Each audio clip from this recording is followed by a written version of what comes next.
Merci de nous rejoindre. Bonjour à tous. Tout d'abord, les titres de ce journal. L'Ascension 2020 célébrée aujourd'hui. Les chrétiens de Côte d'Ivoire, à l'instar de ceux du monde entier, commémorent la montée de Jésus-Christ au ciel. Cette célébration intervient 40 jours après la Pâque.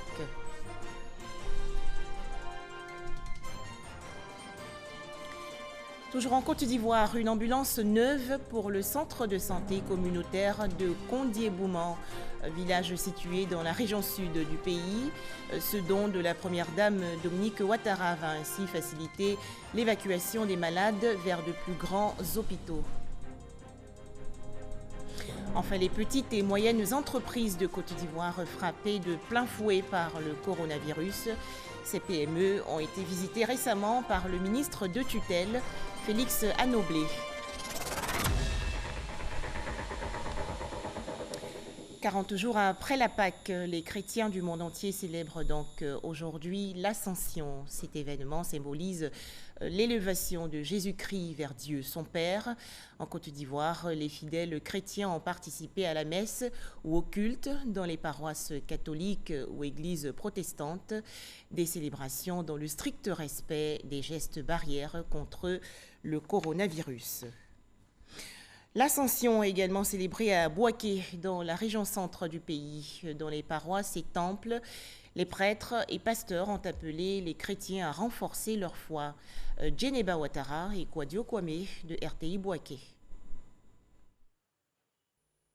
L'Ascension, fête chrétienne célébrée 40 jours après Pâques, rappelle l'élévation de Jésus-Christ vers Dieu son Père après sa résurrection.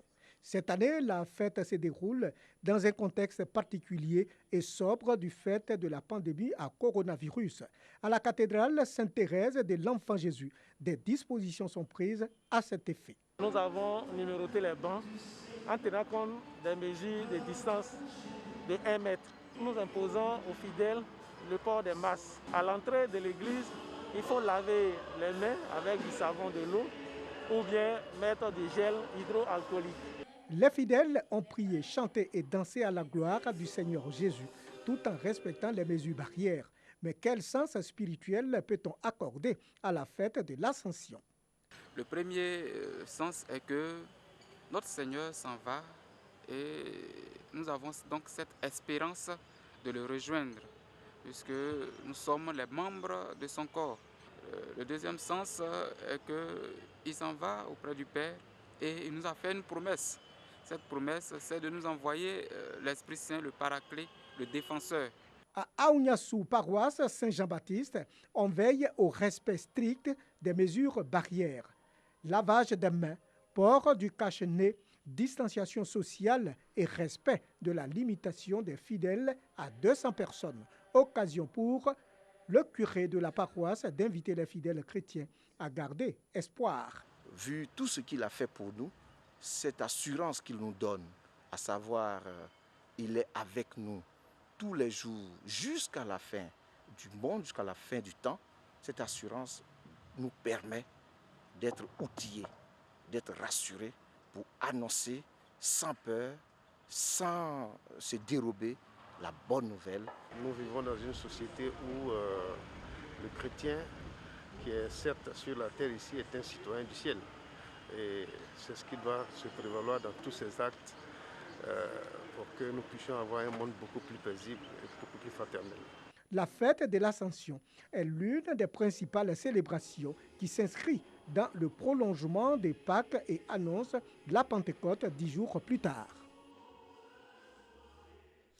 Autre actualité nationale, la présentation des condoléances se poursuit suite au décès le 17 mai dernier du président du Conseil supérieur des imams, des mosquées et des affaires islamiques, le cheikh Al-Aïma Bouakari Fofana. Le président du Sénat, Jano Aoussou Kwadio, et quelques sénateurs ont présenté hier leurs condoléances à la famille éplorée. C'est un reportage de Herman Guivet.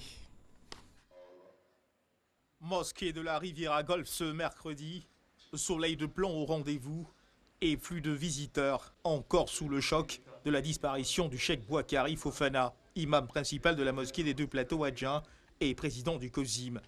D'entre ces visiteurs, le président du Sénat, Ahoussou Kouadio-Jano, venu présenter ses condoléances aux familles éplorées, spirituelles et biologiques du cheikh Boakari Fofana. Un geste fort, loin de laisser indifférent toute la communauté musulmane de Côte d'Ivoire et la famille biologique du défunt.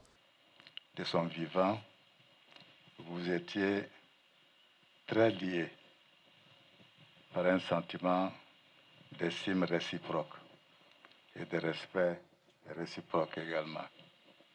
Merci infiniment de ces gestes au nom de la famille biologique et au nom de tous les imams de la Côte d'Ivoire.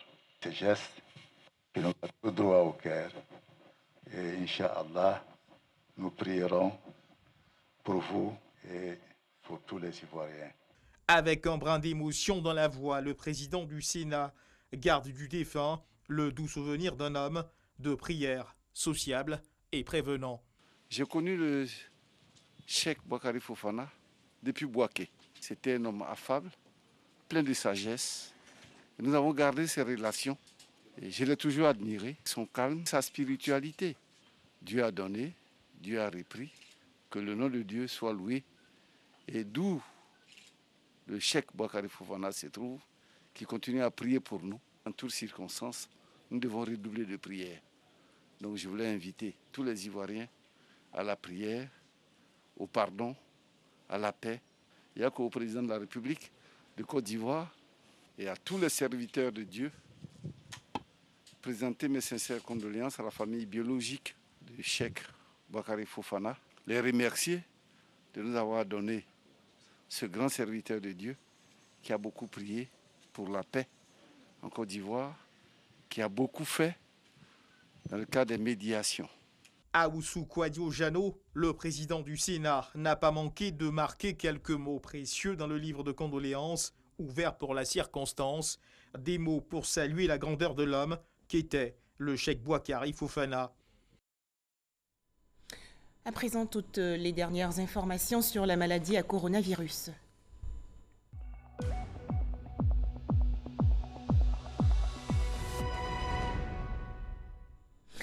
En Côte d'Ivoire, 78 nouveaux cas de coronavirus ont été enregistrés hier par le ministère de la Santé et de l'Hygiène publique.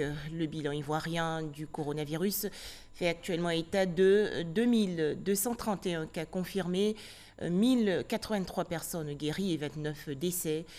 Tout de suite, les précisions du directeur général de la Santé, le professeur Mamadou Samba.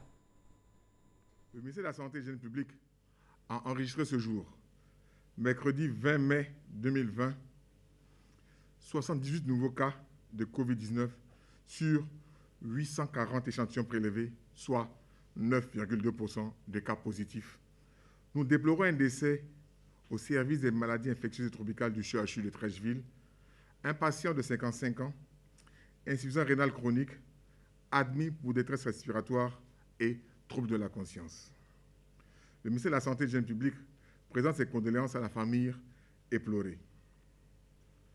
À la date du 20 mai 2020, la Côte d'Ivoire compte donc 2231 cas confirmés, dont 1083 personnes guéries, 29 décès et 1119 cas actifs. Le nombre total d'échantillons est de 20 014. Le ministère de la Santé et de l'Hygiène publique tient à rappeler aux populations que la COVID-19 continue de circuler dans notre pays et que nous devons rester vigilants en adoptant les mesures barrières. Nous constatons une baisse de la fréquentation des services de santé allant jusqu'à plus de 50%. Cette baisse de fréquentation est particulièrement marquée dans la ville d'Abidjan et concerne tous les services, particulièrement ceux de la vaccination et des consultations prénatales.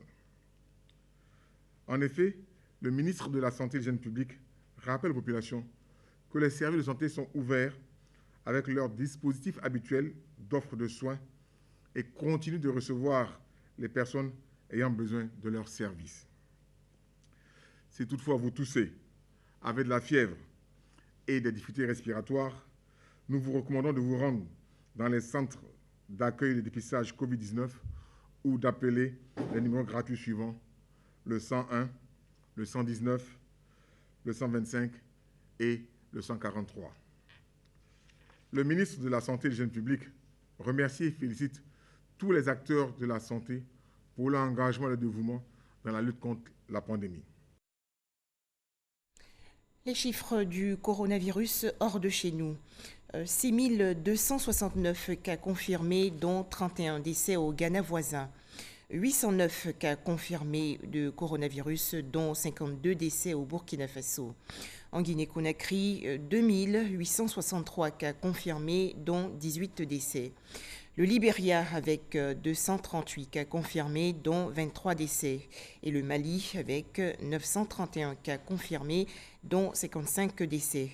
Dans le monde entier, 5 016 171 cas confirmés de coronavirus, dont plus de 1 900 000 personnes guéries et 328 471 décès.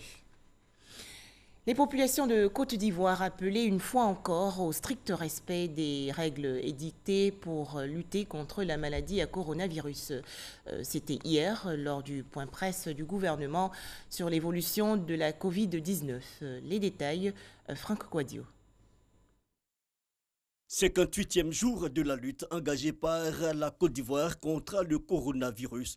Plusieurs mesures restrictives, dont la levée du couvre-feu, ont été prises. Le redressement des tendances escomptées oscille entre le bon et le moins bon selon le ministère de la Santé, car le taux de positivité est remonté à 6% hier contre 3,1% de la veille. Selon le taux de progression de la maladie qui oscille entre 6 et 11% depuis quelques semaines. Le bilan continue donc de s'alourdir malgré la qualité de la prise en charge qui permet de noter un nombre sans cesse croissant de personnes guéries de Covid-19 au terme de leur prise en charge et une faible létalité. Constat et impact négatif si l'on y prend garde. L'intérieur du pays, faiblement impacté à ce jour, demeure toujours à risque et le Grand Abidjan épicentre de la pandémie également, au vu des réactions de certaines populations suite aux dernières décisions du Conseil national de sécurité. En effet, il est donné de constater un relâchement au niveau des mesures sécuritaires et sanitaires, dont les mesures barrières. Non. La pandémie n'est pas encore finie, ni dans le monde entier, ni en Afrique et encore moins en Côte d'Ivoire, malgré l'apparente stabilité. Restons toujours en alerte, ne baissons pas la garde, qui que nous soyons et où que nous nous trouvions. Et cela passe par le respect des mesures barrières. Au plan sécuritaire, le constat est similaire. Certaines habitudes commencent à avoir la peau dure. Nous évoquions hier à la tribune d'Adiamé, au 57e point de la lutte contre cette pandémie, les convois et autres voyages clandestins qui auraient cours depuis le week-end dernier vers l'intérieur du pays en raison de la reprise des classes devenue effective depuis le lundi 18 mai 2020. À cet effet, au nom de tous les hauts commandements militaires et paramilitaires, appelons l'attention de tout candidat potentiel à pareille aventure périlleuse d'office de s'en détourner et de se conformer au strict respect des formalités officielles en vigueur, notamment les demandes de sortie d'Abidjan, demandes en ligne sur les sites suivants: www.autorisation.sécurité.gouv.ci ou matd-8org.ci pour l'administration du territoire. Le porte-parole de la police nationale a cependant salué les avancées et les efforts collectifs en faveur de la sensibilisation et des bonnes pratiques, notamment avec les leaders religieux et les forces de sécurité. Comme ce fut le cas d'ailleurs cette nuit, dans une mosquée de la place, où l'imam que nous saluons a dû mettre d'initiative un terme à sa prêche aux fins de conformité avec les mesures de plafonnement en vigueur. Félicitons par ailleurs, dans la même veine, nos forces de défense et de sécurité en général, et notamment celles en poste aux frontières nord de notre pays, Ouangolo-Laleraba, qui, dans la journée d'hier, ont interpellé 31 personnes pour contournement frauduleux des voies et postes officiels. En tout état de cause, restons joignables au 20 25 0040, au 03 79 91 44, au 100 111 pour les numéros verts, au 170 pour la police secours et au 180 pour les sapeurs-pompiers. Appel donc à la remobilisation de tous pour freiner durablement l'avancée de la pandémie à coronavirus Covid-19. Kondié-Bouman, village situé dans la région sud du pays. Le centre de santé communautaire construit en 1999 a reçu récemment une ambulance neuve pour faciliter l'évacuation de ces malades vers de plus grands hôpitaux. C'est un don de la première dame de Côte d'Ivoire, Dominique Ouattara. Les détails, Mahama Traoré. De l'autoroute du Nord au village de Kondié-Bouman, dans le département de Tia-Salé, il faut parcourir 45 km de piste. Dans ce village d'environ 25 000 habitants, le personnel du centre de santé s'attelle au quotidien à fournir les premiers soins aux patients. En cas de nécessité, les malades sont référés à l'hôpital général de Tia-Salé, 90 km plus loin. Souvent, quand il y a des femmes en travail, quand on les évacue, les parents sont en train de chercher de l'argent pour pouvoir les évacuer, ou bien une voiture pour pouvoir les évacuer, ils n'en trouvent pas. Et ils sont obligés de partir à moto. Et des fois, la femme n'arrive pas à destination, elle peut prendre l'âme. Souvent, les enfants en émier, on n'arrive pas à les évacuer à temps, on les évacue à moto, les mobilettes. Un enfant qui est serré entre deux personnes, on l'envoie à l'hôpital général, vous voyez ce qui peut arriver en route. Répondant à la sollicitation du maire de Tia-Salé, Antoine Assalé-Tiemoko, la première dame vient de mettre fin à la détresse que vivent les populations de Kondié-Bouman depuis 1999. Au nom du Comité national de surveillance des actions de lutte contre le travail des enfants qu'elle préside, Dominique Ouattara vient d'offrir une ambulance au centre de santé de ce village. J'insiste sur la gestion parce que beaucoup d'ambulances ont été offertes à travers le pays, mais pour des questions de gestion, ces ambulances restent en panne au bout de 3 mois, au bout de 4 mois. La première dame a donné une ambulance en 2013, nous sommes en 2020, cette ambulance continue de rouler. Elle n'a jamais été immobilisée pendant des mois, faute d'entretien. Et donc, il faut que le même système soit mis en place ici pour que d'ici 10 ans encore, cette ambulance soit encore fonctionnelle au bénéfice des populations. Aujourd'hui, cette belle ambulance va participer énormément à la prise en charge de nos patients et soulager le corps médical dans sa pratique quotidienne. Le don de cette ambulance vise donc à améliorer les conditions de vie de nos populations afin de renforcer leur capacité de résilience face aux risques sociaux. Car c'est en offrant à chaque famille et à chaque enfant une alternative prometteuse à travers l'éducation et la santé que nous parviendrons à éliminer le travail des enfants dans notre pays. Sous le président Alassane Ouattara, Kondié-Bouman a pu bénéficier du raccordement au réseau électrique national, de la construction d'un centre de santé rural et de 15 nouvelles salles de classe. Les populations émettent désormais le vœu de voir le village être érigé en sous-préfecture.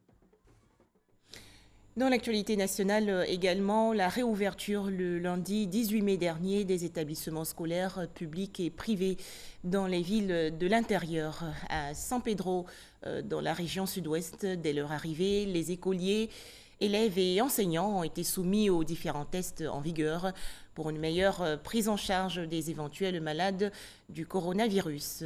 Les précisions de Sam Conan. C'est à 18h50 que le 4e car transportant les élèves et enseignants en provenance d'Abidjan est arrivé ce mercredi au Rotary Club de San Pedro, lieu réservé pour l'accueil. Une fois descendus du car, les voyageurs sont soumis au lavage des mains et conduits dans la grande salle pour un entretien. Ensuite, ils sont invités à remplir des formalités d'usage.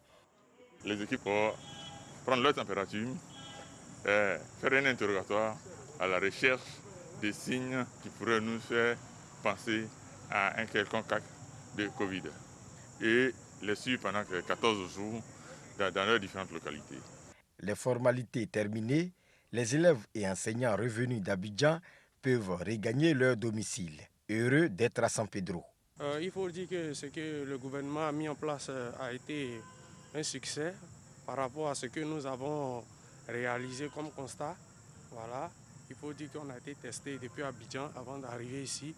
Et ici encore, à notre arrivée, nous avons été testés et tout à l'heure, je viens d'avoir la permission de pouvoir rentrer à la maison.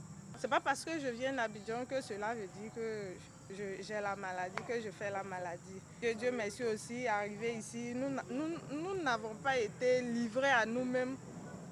On nous a pris encore une fois de plus en charge en nous demandant toujours de respecter les mesures barrières. Je vais suivre les mesures que l'État a données pour que mes amis ne me rejettent pas. Oui, justement, nous veillons à ce qu'ils ne soient pas stigmatisés. Et donc, c'est pourquoi nous n'allons pas organiser officiellement leur arrivée dans les établissements. Parmi les 171 personnes arrivées d'Abidjan, on signale un cas positif à la Covid-19. Malheureusement, Abidjan vient de nous appeler pour nous donner un résultat positif. J'ai instruit le directeur départemental de la zone afin que lui puisse prendre les dispositions pour rechercher la personne, puisque nous avons son contact. Nous l'appelons et nous avons son village. Et donc, avec tous ces éléments-là, on pourra retrouver cette personne très rapidement. Cette personne sera transférée au Vitiba Grand Bassam pour sa prise en charge. Et les populations de San Pedro sont invitées au respect des mesures barrières. Méagui, également dans la région sud-ouest du pays. Écoliers, élèves et enseignants ont répondu favorablement à la reprise des cours et dans le respect des mesures barrières. Les établissements scolaires avaient été fermés dans tout le pays le 16 mars dernier en raison de l'épidémie de coronavirus. Didier Nguessan. La reprise des cours est effective à Méagui, dans la région de la Nawa. À l'école primaire publique Terre Rouge, élèves et enseignants ont répondu présents. À l'entrée de chaque salle de classe, des kits de lavage de mains et le port du cache-nez sont visibles. Côté sanitaire, il faut dire que par la grâce de Dieu, avec l'apport du COGES, on a pu quand même acquérir quelques dispositifs de lavage de mains, des masques que nous sommes en train de distribuer aux enfants. Au lycée Caton-Luc Vincent, le constat est le même. Cette reprise ravit Joël et ses camarades en classe de terminale. À la maison, on n'arrive pas à comprendre les cours à la télévision, donc je merci, on est revenu à l'école. Nous avons un taux de présence qui tourne autour de 80%. Et nous espérons que jusqu'à la fin de la semaine, nous aurons l'entièreté de nos élèves. Pour s'assurer de l'effectivité de la reprise des cours, l'inspecteur de Méagui a visité toutes les écoles de la localité, tout en rappelant aux élèves le respect des mesures édictées par le gouvernement. Nous pouvons aujourd'hui dire que tous les enseignants sont véritablement en place. Les enfants aussi sont là. Et les enseignants ont travaillé à l'alternance de la présence des enfants dans les classes, ce qui est en train de se faire actuellement. Vous avez dû constater que il y a un enfant par taban. Le préfet a également emboîté le pas à l'inspecteur pour s'enquérir de l'ouverture des établissements scolaires de la ville. À Upoyo, localité située à 5 km de Méagui, les cours ont également repris. Élèves et enseignants sont tous au rendez-vous. Un tout autre sujet à présent. Quelles sont les difficultés rencontrées par les petites et moyennes entreprises de Côte d'Ivoire en cette période de coronavirus? Félix Anoblé, le ministre de la Promotion des PME, a rencontré et échangé récemment avec leurs dirigeants. Les explications de Cheikh Koné. Venir sur le terrain pour toucher de près les problèmes vécus par les PME et apporter la compassion et le soutien du gouvernement à ces entreprises en difficulté du fait de la Covid-19. C'est tout le sens de cette tournée de Félix Anoblé. Une tournée débutée sur les premières victimes de la pandémie, les restaurateurs. À Cocody, le ministre de la Promotion des PME visite le restaurant Maquet Duval et se rend ensuite à Côte d'Ivoire Escargot, située à Zaguié, une PME spécialisée dans la transformation et l'exportation de l'escargot de Côte d'Ivoire. Cette entreprise, avant la survenue de la pandémie, travaillait avec 1000 escargotières, soit 1500 emplois générés. Aujourd'hui, l'entreprise dit avoir un besoin urgent de 5 millions de francs CFA pour faire face à ses charges mensuelles. Après Azaguié, le ministre visite un centre d'affaires hébergeant une centaine d'entreprises. Mais le hic ici, ce centre connaît lui-même des difficultés de fonctionnement. La proportion, c'est au moins 50% de baisse d'activité sur le centre d'affaires, c'est-à-dire la partie location à la disposition des jeunes entrepreneurs. Parce que c'est un centre d'affaires, s'il n'est pas fréquenté, naturellement, il n'y a pas de chiffre d'affaires. Le plus difficile reste à venir. En fait, la crise, les effets vont se faire sentir entre fin juin et mi-juillet. Parce que c'est là que toutes les entreprises qui ont vécu sur leurs économies vont se rendre compte de la réalité, de la difficulté en réalité de faire face à leurs charges. Dans l'ensemble, Félix Anoblé a encouragé les gestionnaires de ces entreprises en les invitant à s'inscrire sur le site de l'agence Côte d'Ivoire PME.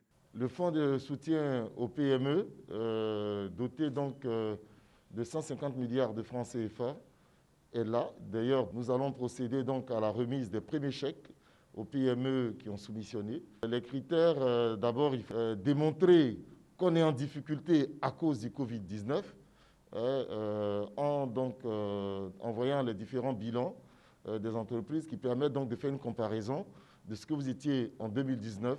Ce fonds de soutien permettra de faire des prêts aux entreprises de 5 à 10 millions de francs CFA afin de leur permettre de relancer leur activité. 20 000 PME sont déjà inscrites. Des vivres et non-vivres offerts récemment à l'Institut des aveugles de la commune de Yopougon. C'est un don de la fondation créée par l'artiste ivoirien Gadji Sely. C'est sa contribution à la lutte contre le coronavirus. Les détails, Issa Yeo. Des cache-nez, du savon, du gel hydroalcoolique, du riz, de l'huile. C'est le don de vivres et non-vivres fait par la fondation Gadji Sely au personnel non-voyant de l'Institut des aveugles de Yopougon. Un don pour aider ces personnes vulnérables à traverser l'épreuve difficile du coronavirus. C'est une grande joie pour nous, non-voyants, de savoir que dans ce pays-là, il y a des personnes, il y a des associations, des ONG qui pensent à nous. Nous prions le Seigneur afin qu'il leur donne longue vie et qu'il leur donne encore les moyens. C'est une catégorie de personnes qui est souvent oubliée, à qui on ne fait pas beaucoup attention. Et c'est pour ça que Gadji Sely a insisté pour que nous venions donc faire le don ici à l'Institut des aveugles. Pour le directeur de l'Institut, penser aux non-voyants en cette période de la pandémie du coronavirus, c'est faire preuve de générosité et d'attention. Nous sommes des hommes à besoins spéciaux. Et en plus du Covid qui vient s'ajouter, ça fait deux problèmes. Avec le confinement, personne ne travaille, encore que déjà eux-mêmes qui se débrouillaient par le passé. Véritablement un grand plaisir de recevoir quelqu'un qui dit « je viens vous aider ». La fondation Gadji Sely veut aller au-delà du geste fait en cette période du coronavirus. Elle entend nouer un partenariat avec l'Institut afin de multiplier les aides en faveur des pensionnaires vulnérables de l'établissement créé en 1974. Commune d'Abobo, dans le district d'Abidjan, plusieurs tonnes de riz et autres denrées ont été distribuées gratuitement aux populations démunies pour leur permettre de bien célébrer le Ramadan 2020. C'est un don de la fondation islamique Majlis Sharif. Les détails, Mahama Traoré. Abobo, quartier Kennedy, les responsables de la fondation Majlis Sharif entendaient la noble assemblée pour la prière et le salut sur le prophète Mohammed, sillonnent quelques ménages défavorisés pour une remise de vivres. Ce geste se situe dans le cadre de l'opération dénommée Ramadan Sharif, une action de solidarité menée chaque année pendant le Ramadan pour soutenir les familles vulnérables. L'islam, c'est le spirituel et puis le social. Qui dit l'amour des prophètes, dit l'amour des pauvres. Étant donné que l'histoire nous dit que le prophète était l'ami des pauvres, des veuves et des orphelins, si nous avons décidé d'être une fondation qui prône la source sur le prophète, donc pourquoi ne pas venir en aide aux pauvres? Ce sont au total 201 familles reparties dans 10 quartiers de la commune d'Abobo qui sont ciblées par l'opération Ramadan Sharif. En plus des vivres, la fondation Majlis Sharif a aussi sensibilisé et distribué des masques de protection contre la Covid-19 aux populations. Voilà, merci de nous avoir suivis. Excellente fête de l'Ascension 2020. Tous les chrétiens.